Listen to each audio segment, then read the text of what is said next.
Hi you guys, welcome back to my channel, and I'm Calista, and if you're new here, make sure to hit that red subscribe button down below and also turn on the post notifications so you guys can get notified when I put up new videos. Don't forget to follow me on Instagram, Snapchat, and Twitter. And in today's video, I'm going to be showing you guys how to dye your hair and with the box hair, and this is in the Garnier Darkest Brown. And you can kind of see I need to dye my hair because you can see my hair's grown quite a bit.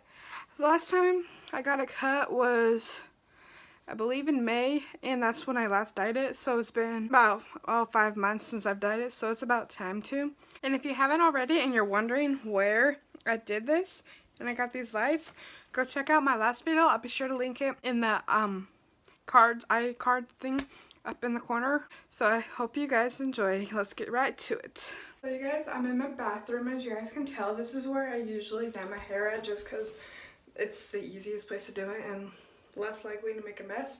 But I would definitely suggest to take off your jewelry like I did with my earrings and my necklace, and to put on clothes that you don't care if hair dye gets on it. So let's begin. Alright, so let's open up our box and I'll show you guys what all comes in it. So here's kind of what it comes inside. It's the cream and the developer, and then this is the coloring. Here is the conditioner, fruit oil, and then the instructions, and the gloves are inside. Here are the gloves that come inside of the instructions. I've dyed my hair before, but I'll just go over the instructions with you guys in case you haven't.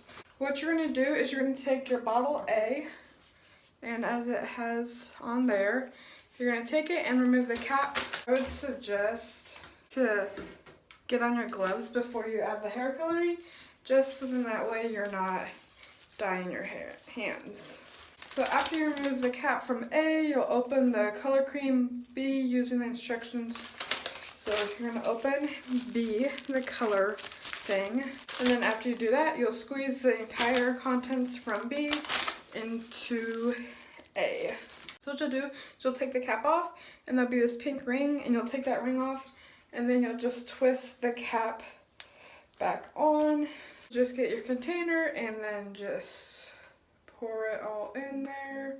And then after you do that, you'll take the fruit oil, which should be labeled C, and you'll pour it into A.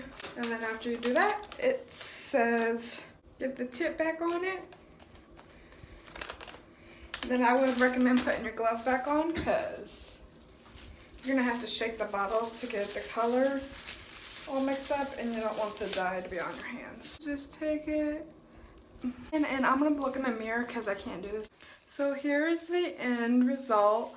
My hair is very much done, so is my forehead, but all it'll take is rubbing alcohol and you guys should be able to get it out. To leave the color on for 25 minutes. So are you guys ready to see my hair color? Well, here we go. So it's darker than what I thought it was going to be. It looks pretty decent. I did miss some spots, but it kind of looks kind of like highlights. So I hope this helped you guys. If you guys enjoyed today's video, and if you did, make sure to leave a like and a comment, and also hit that red subscribe button down below. And I'll see you guys next Saturday for another weekly video. Bye.